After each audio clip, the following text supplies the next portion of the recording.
You guys are like way overthinking this. Yeah. No, you're overthinking it. I'm asking you to find the difference in the sample proportions. So it's What's the 25 minus 6. proportions? 0.25. Huh? You do know. Did I? It was in front of you the entire time. So the proportion from bag 1 is 25%, bag 2, 35%. So 0.25 minus 0.35 would give us negative 0.1. I almost said 0.1. Now the standard deviation. How is that the mean? I don't. The mean is an average. What is that averaging? Remember back when chapter 7 we looked at the mean of sample proportions. The mean of p hat is just p. That was one of the formulas I taught you. So I took p for bag 1 minus p for bag 2, and that's my mean for p hat 1 minus p hat 2.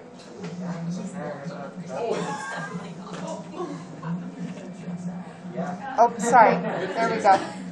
Okay, so before I get into the standard deviation, what was the standard deviation of p hat? I'm going to sneeze.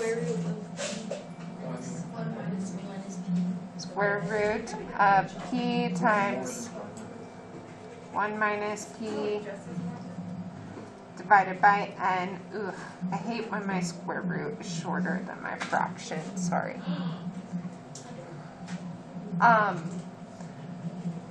But we're looking at a difference. So in chapter 6, I taught you that if you want to subtract standard deviations, you have to do what? You have to find the variance, then do what? Well, variance is standard deviation squared, but you never subtract them. You have to add them, and then you have to square root them. So we have to take the standard deviation of p hat 1, and we're going to square it, and then we're going to add it to the standard deviation of p hat 2 squared, and then we're going to square root that whole thing. Chapter 6. What was chapter 6? It had to do with combining random variables. So we looked at discrete and continuous variables, and then we got into binomial and geometric variables. I hate having a week off. It's like you guys just say, oh, goodbye, math. All right, so to find our standard deviation of p hat 1 minus p hat 2, we're going to, like I said, square I can't speak, square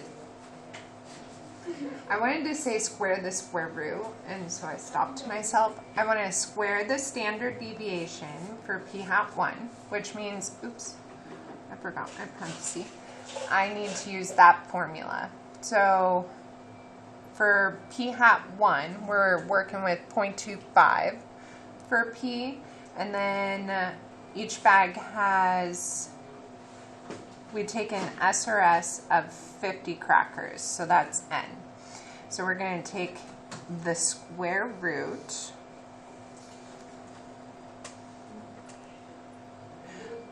now.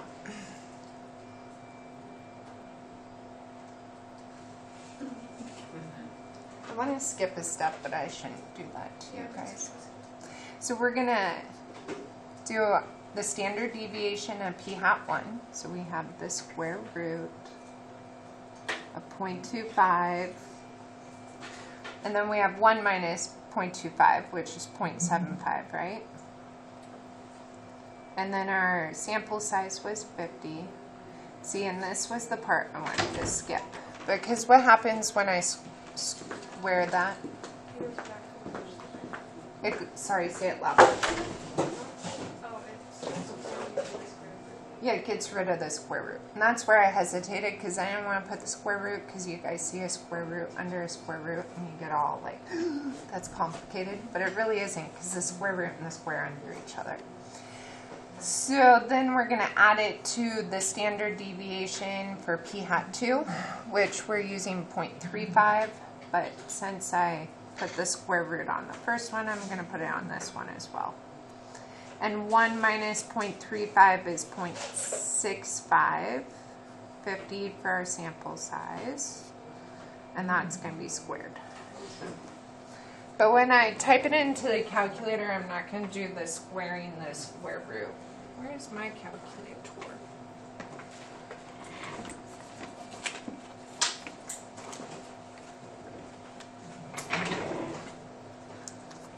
So I have,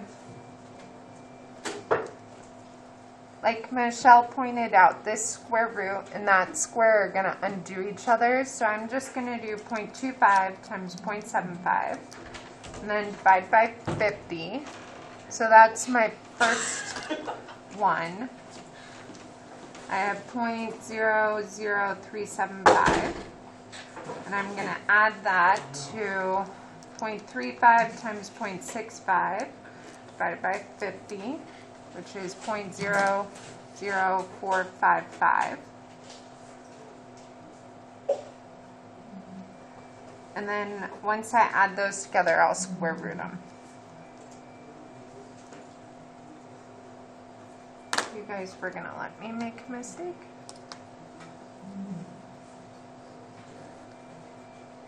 I put 50 for bag 2 and bag 2 used 40. Oh my gosh. I'm sorry.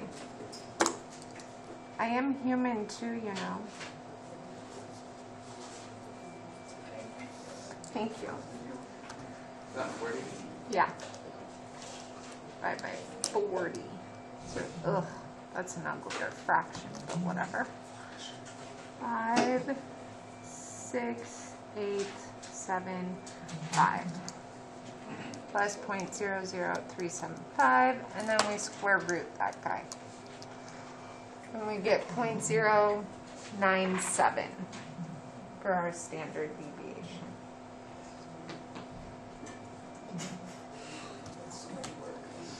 It's not that much work. You're going to say something? Yeah, I said it's not that much work.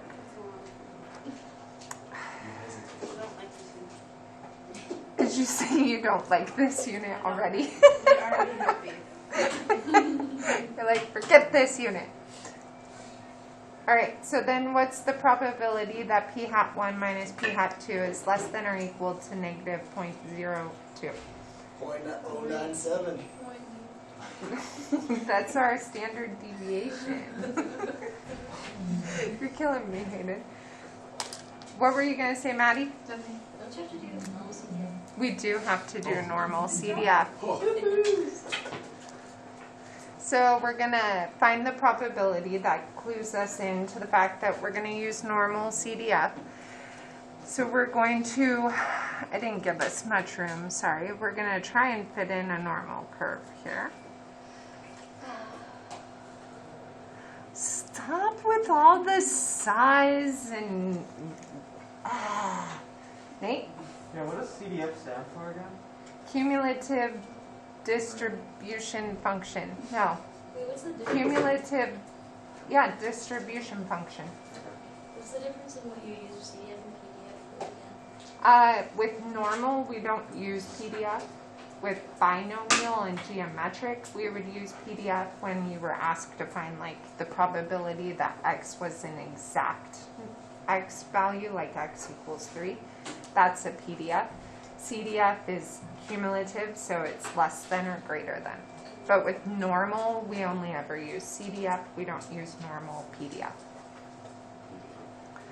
So the mean, we found that in part A, it's negative 0.1. Standard deviation, also found that in A, it's 0.097. So we're going to do our best, negative 0.1.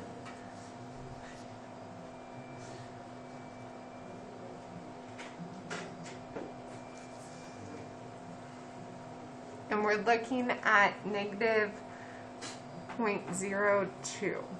So what is negative 0.1 plus our standard deviation? Negative 0.003. So the value we're interested in is in between those two, right?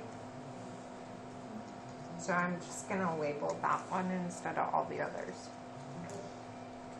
And we're looking at less than or equal to, so that means we're looking at the left-hand side. So I'm not going to use pink because I used pink up above. It'll blend. Negative 0.02 we'll say is like here-ish.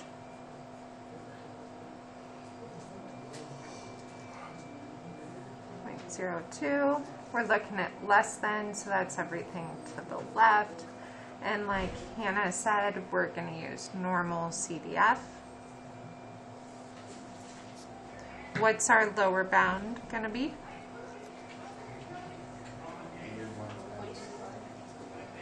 Just a really small number. I think I heard somebody say negative 1E99, but that could have been wishful hearing.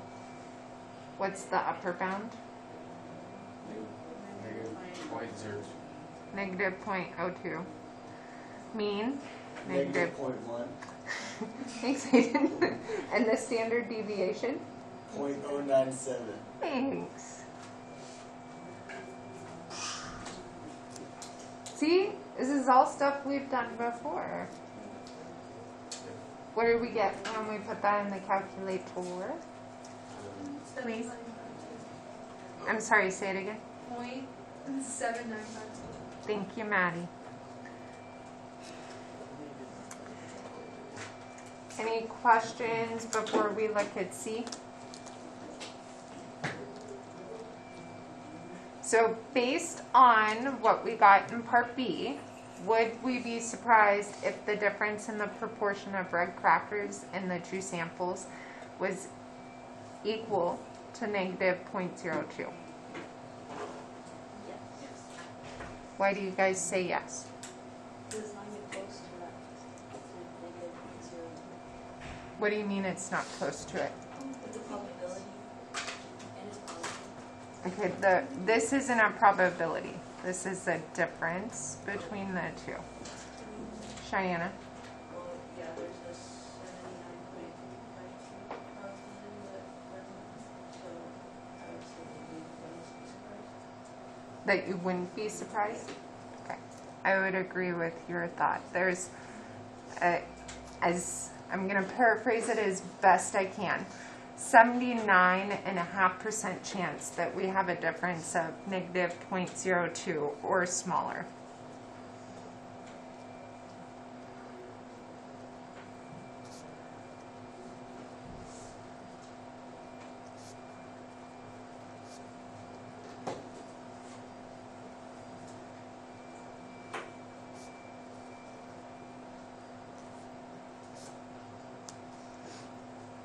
I almost started to write purely by chance. What do you think the shape of the sampling distribution is? Kind of gave it away. Normal. Sorry, I was looking at Maddie because she looked at my warm-up key and wrote normal on her paper because that's what mine said. But it is normal because we used a normal curve. What technically should we have done to make sure we could use the normal curve?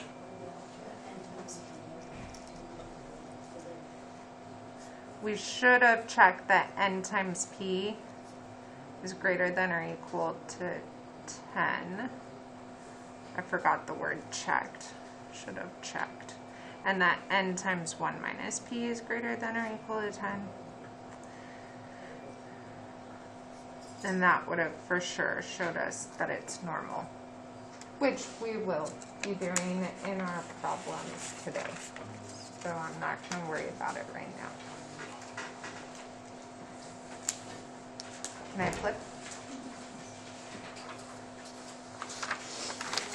So first thing, we already talked about this with the warm-up, but just so that you have a actual page that says it and you don't have to like sift through a word problem to find it. The sampling distribution of p hat 1 minus p hat 2. So our statistic, remember with proportions, we use p hat. So our statistic here is going to be p hat 1 minus p hat 2. The parameter, we just use p, so we would say p1 minus p2.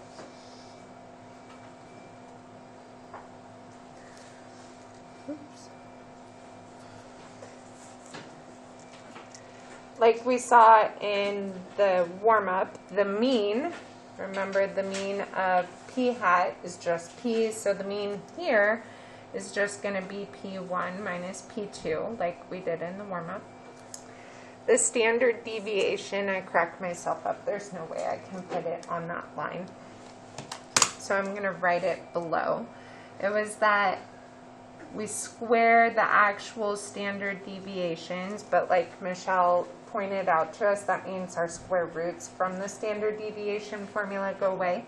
So I'm not going to put them here. It's P1 times 1 minus P1 divided by N1.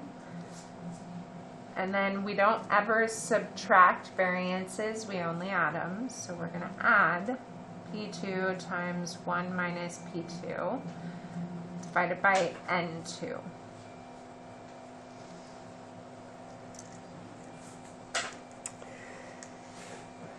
Sampling distributions, unless you have a really small sample size with extreme skewness and outliers, are going to be normal. So the picture of our sampling distribution is going to be a normal curve.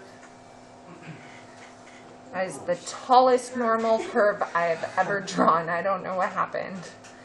We will label it as normal. The mean here in general is going to be P1 minus P2, and then standard deviation. I'll write it again. I was thinking I'd just draw an arrow, but you know what? It's probably better to write it again so that it gets stuck in your brain again. Because we know you guys like to forget things.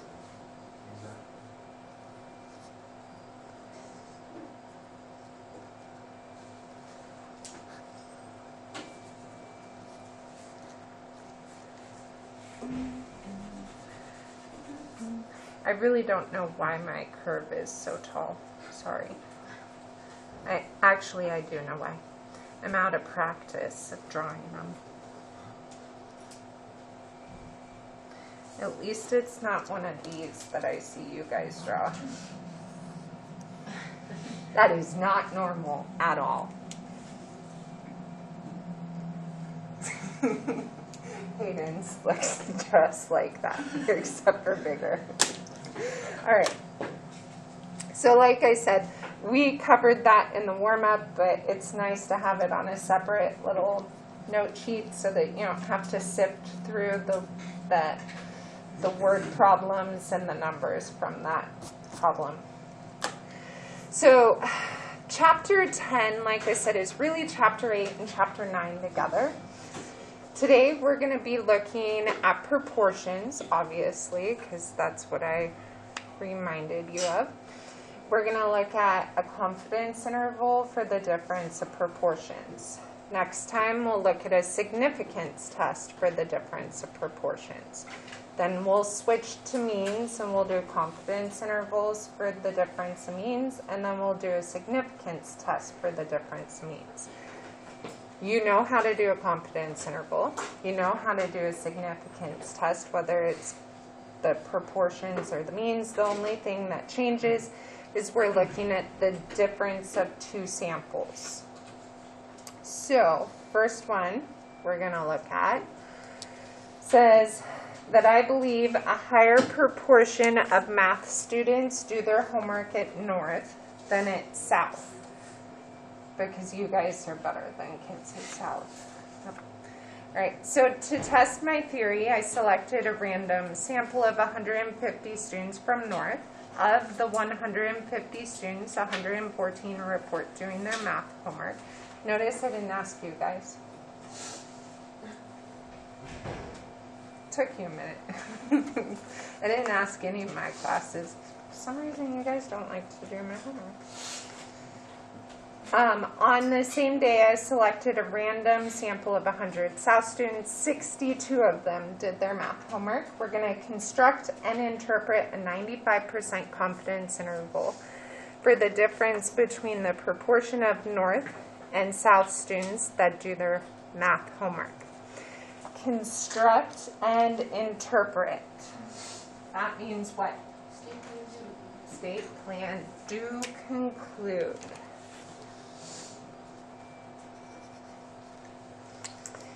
Now, it pretty much is just like it was before. This state has a little extra step. So before we would state what we wanted to estimate, the confidence level. Here we're going to do the same thing, but when we define our parameters, we have two parameters to define because we're looking at two samples rather than one. So we're going to start with our statement about what we want to estimate. So we want to estimate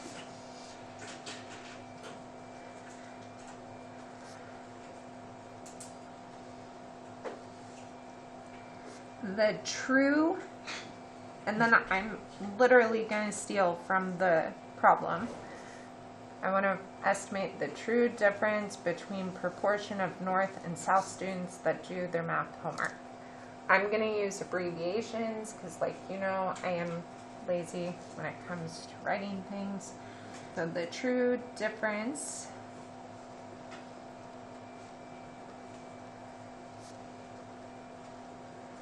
of proportions, I'm going to abbreviate that, of North and South students who do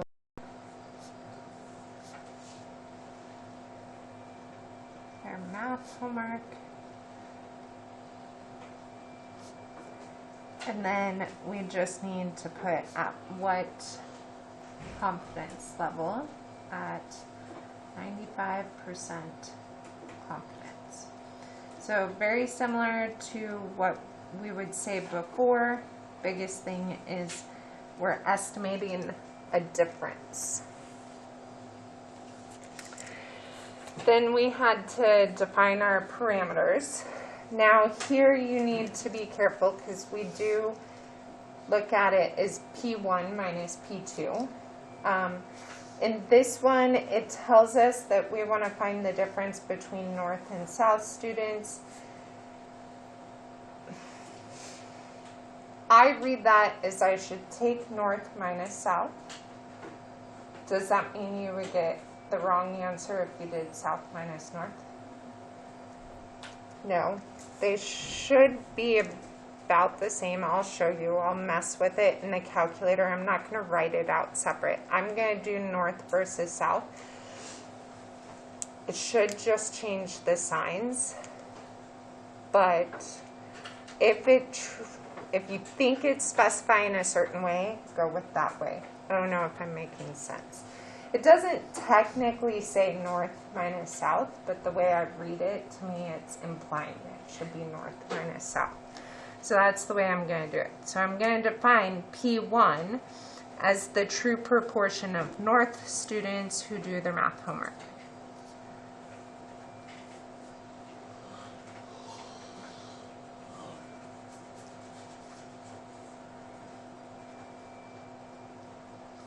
I forgot the word student, sorry.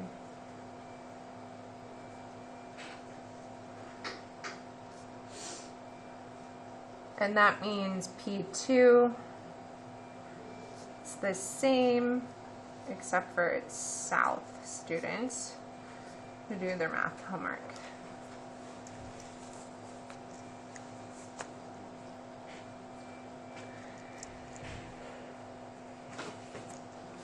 And then we need to identify our statistics. So P hat 1,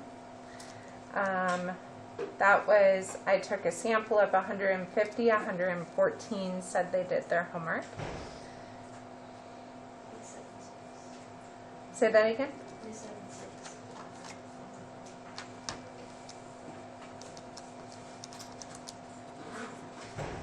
Thank you. And then P hat 2, that one is 62 out of 100. 0.62.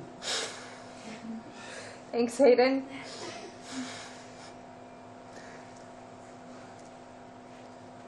Good on state? It's just my state took a page. Sorry. Right? Small one? Yeah. All right, then we have plan, where we state our calculator function and we check our 3 conditions. What are the 3 conditions?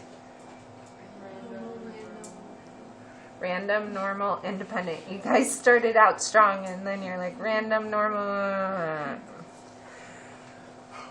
I will get to the calculator function in a minute. Random says random sample of 150 students, random sample of 100 South students. So we're just going to quote the word random.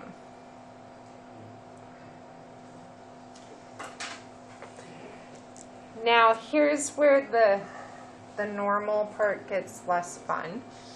So as I think it was Hannah said, we should have checked n times p is greater than or equal to 10, n times 1 minus p is greater than or equal to 10 in the warm-up. We have to do that here, but we have 2 samples. So we have to check both those for sample 1 and both those for sample 2. Why are you laughing at that, Maddie? You're like, no. So we have to take the sample size for sample 1, so n sub 1, and multiply it by p sub 1. Make sure it's greater than 10. And then we have to do n sub 1 times 1 minus p sub 1. Make sure it's greater than or equal to 10. And 2 times p2 greater than or equal to 10. And n2 times 1 minus p2 greater than or equal to 10.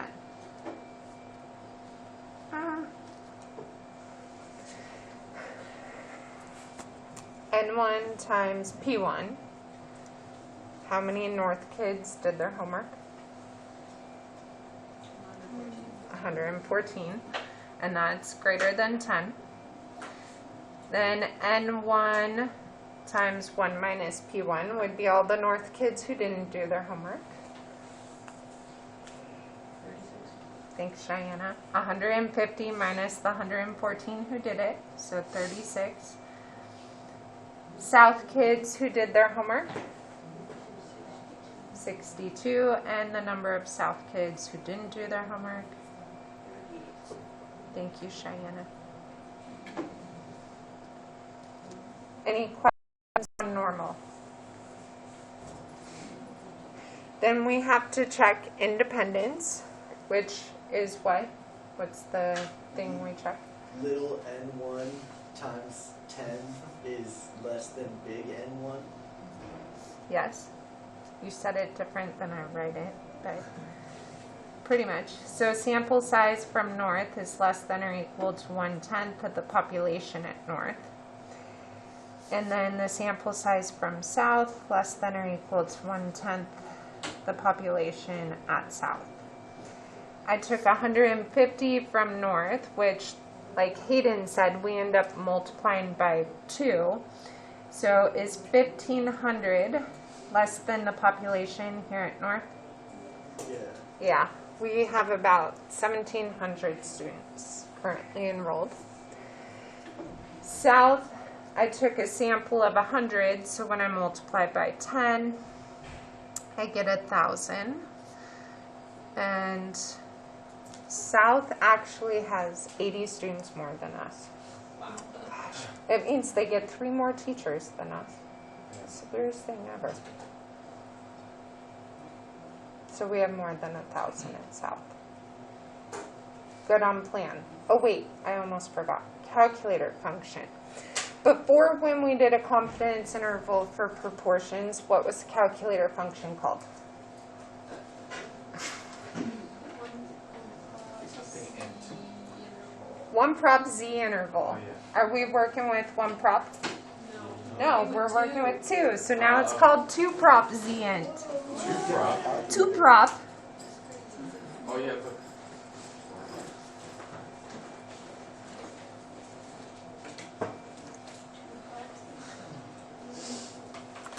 All right.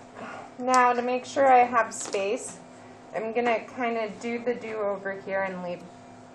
No, I'm gonna do over here and leave conclude for over here. Otherwise, I'll end up like Zach, and I won't have space to write. Sorry, Zach. He's making it. No, he's. nobody like the plan. You got a blank at the very back. Yeah. All right, so I'm gonna do over here. Anybody remember the general formula for confidence interval? Very, very basic. Wait, is the Whether it's means or proportions, what is the very basic formula?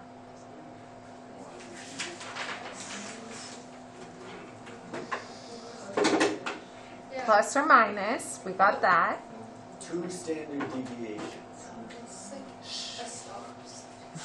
No, you're getting too specific. I just wanted to hear the estimate plus or minus the margin of error.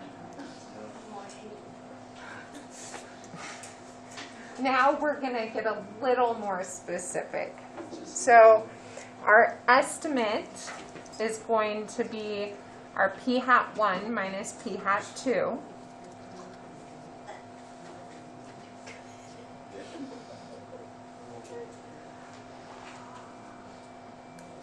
Our margin of error, because we're working with proportions, is it z star or t star? Z star.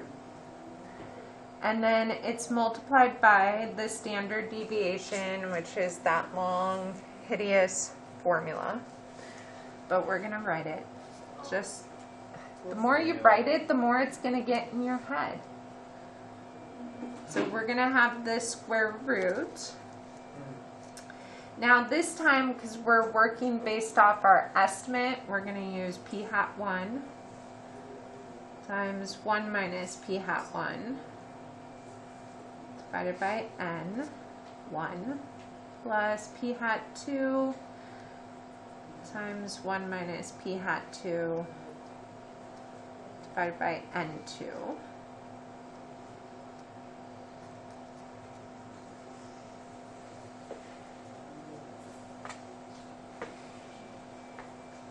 Now, I know you guys are mad that I made you write that formula. If you are taking the AP exam and you want to get full credit for this type of question, you have to write the formula. So that's part of why I make you guys do it. That way I don't have to reteach the kids who do choose to take the AP exam. I just teach you all to be ready for the AP exam, whether you take it or not. Then remember, I always said under do, you should kind of have your little checklist. So we're going to list what our estimate is, what our z star is, and what our standard deviation actually is.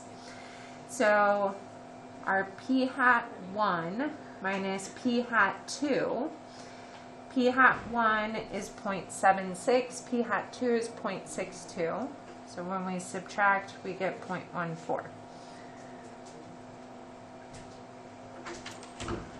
Anybody remember z star for 95%? 0.96. 1.96? Yeah.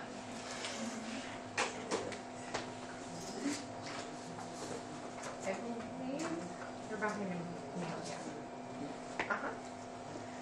And if you don't remember your Z star, how do you find it?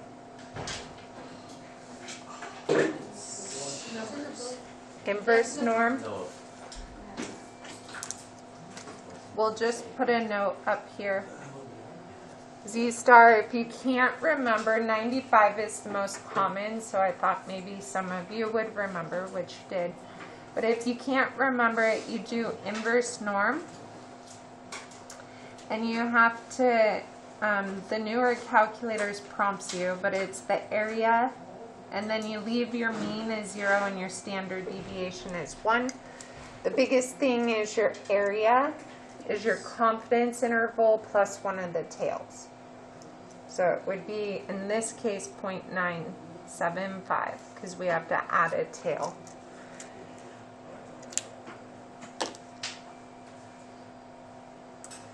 And then standard deviation, I'm just going to put it into my calculator rather than write it out, which if you take the AP exam, once you write this, you don't have to show the work of actually finding it. You can just type it in the calculator really quick.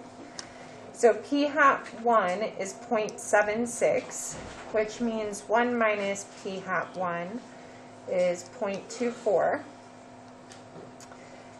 The sample size for p hat 1 was 150. Then my p hat 2 is 0.62. So my 1 minus p hat 2, that'd be 0.38. Sample size there was 100. So then I'm going to add that to that answer. And then I'm going to square root it, which gives me 0.0. Oh.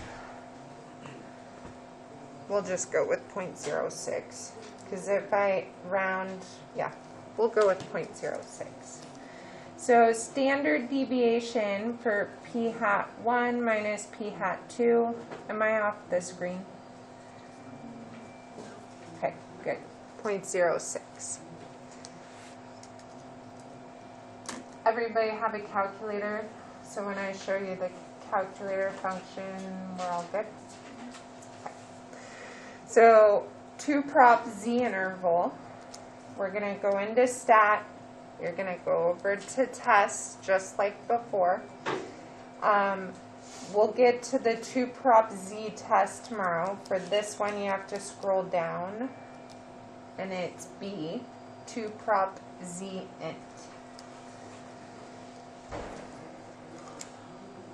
X1 would be the number of kids who did their homework in my first sample, so 114.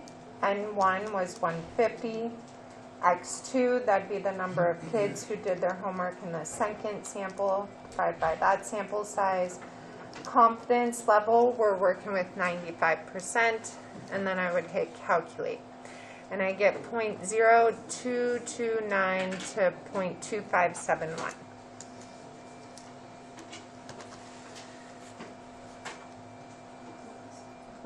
0.0229 to 0.2571.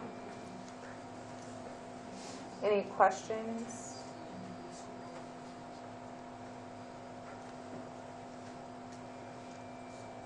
Now, what if I had done south minus north? So if I go back in there, it should just be a negative. So it would be 62, 100, and then 114, 150, not 140. I don't know why it rounded that one. We had 0.0229, but they went 1 decimal less on both of them. It's weird. But it's pretty much the same confidence interval, just negative instead of positive. So if you think it implies a certain way for the subtraction, go ahead and do it, but don't freak out if you do it backwards, because you technically get the same interval, your signs just change. Any questions before we write our conclusion? Nate? So if we do that and get a negative, should we switch it to a positive? Your conclusion would be slightly different. Because before we would just say something about we're 95% confident that the interval captures the true mean difference. Now we're going to add a statement about whether that means, in this case, more North students or South students do their math homework. So if you got a negative, it would just mean that you say less South students do their homework. Here we're going to say more North students do their math homework. All right, so conclude.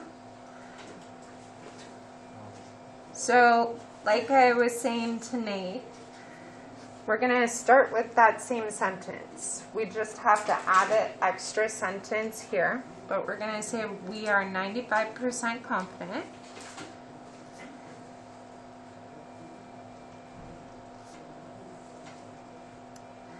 that the interval, and then we're going to give our interval,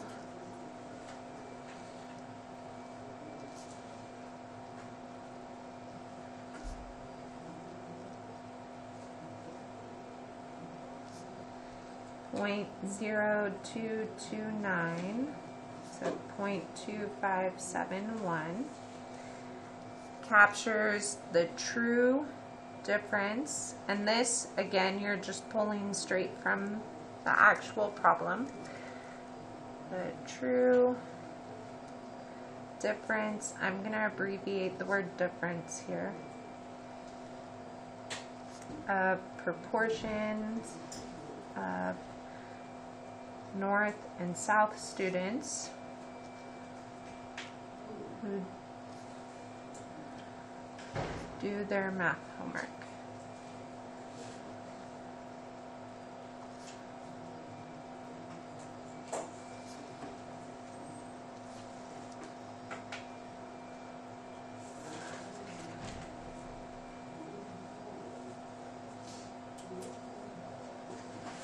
And then, like I said, we're going to add one extra sentence. Since we did North minus South and we got a positive answer, this implies that that's what, 2% to 25% of North students, how do I word that? 2% to 25% more North students do their math homework than South students. Again, you guys can probably make that sound better than I can, because I'm not a grammar person.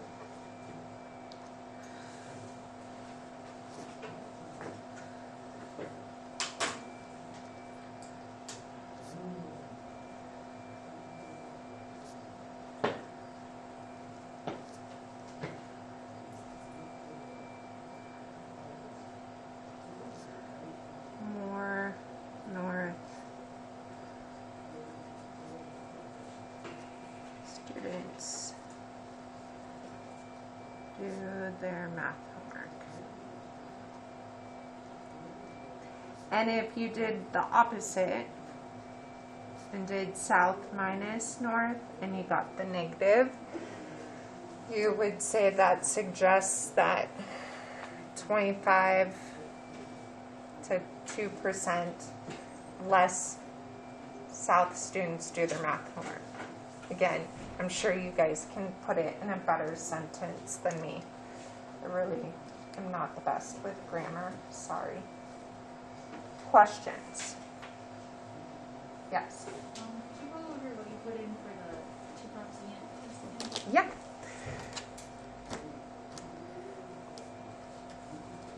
So go to Stat Tests, and then we're going to scroll down to B. So for the way I wrote it up, P hat 1, X1 is the number of kids who did their homework, so 114. The sample size was 150. Then P hat 2, X2 is the number of kids that did their homework, and my sample size there was 100. Confidence levels 0.95, and then we're going to hit calculate, and I did. Any other questions? All right, are you guys ready to try one? Jillian shook her head yes for me. Thanks, Jillian. All right, so you guys are going to try this one on your own. The problem says I can't read. I was going to say our students, but that says teens. Are teens or adults more likely to go online daily? The Pew Internet and American Life Project asked a random sample of 800 teens and a separate random sample of 2,253 adults how often they use the internet. In these two surveys, 63% of teens and 68% of adults said they go online every day. Construct and interpret a 90% confidence interval for P1 minus P2. State, plan, do, conclude. I'm going to pick 4 of you to come up, 1 for each part, and have 1 person state, 1 person plan, 1 do, 1 conclude. But then I realized we're almost out of time. So Shelley did all of them and did them wonderfully. So just so you can make sure you're on the right track, or if you did finish, that you did it correctly, I wanted to put hers up there. I'll leave it up there for a minute. I know, sorry. Sorry. I was just making sure that I put them in the right. Gotcha. And then Hannah, you said you agree? Yeah. So, I know, it's a miracle. I did it. I was like solidly convinced Don't that something Yeah, wrong. and Now sometimes do this one. I'm like, oh, I got this. Don't do it. Yeah, do that one. Like when we first started doing confidence interviews, like, just like you get if you do it the other way, it's Yeah, you give just one number. it's so annoying. Once I started having to I'll be do right like there. scientific notation, I was like, I think I did something wrong here. But turns out. So then, you're going to answer. Plus. That was sometimes physically If you highlight that and hit enter, and now hit enter. And then you're going to square root your answer. So second.